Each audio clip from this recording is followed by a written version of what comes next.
人间初灵丹，客家谚语讲：五叶五是山，贵菜上条毡。山呢到底有乜嘅好呢？听讲是山呢做得衣服薄纹呢。呢个故事来自八仙地都嘅李通平。传说唐朝时代，有一年满天下薄纹呢，是太当人。天堂嘅李通平看到情感当艰苦，就下凡来到人间，想爱普度众生。佢行到半路，看到一个人踩上冲上高，踏着古诶，咚咚咚啊，行到路，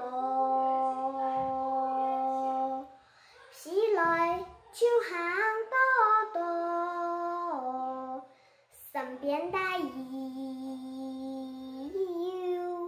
初灵丹啊，一年是故里，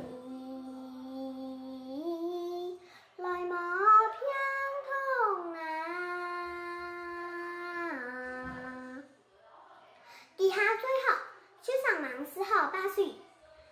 李通平看见样诶，就当庭中主动佢讲：少有好水江水，多有他，真唔得事啊！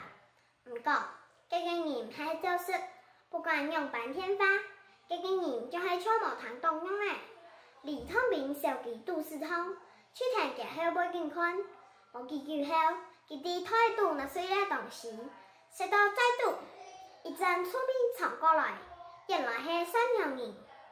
李通平看到差剑，一下真明听，就讲：人间是有初灵丹，何必神仙来下凡？这件事家家户户传透透，大家常说是山头，冇几久，瘟疫果然消失了。李通平当堂假喜上云，比上天挺铁嘞。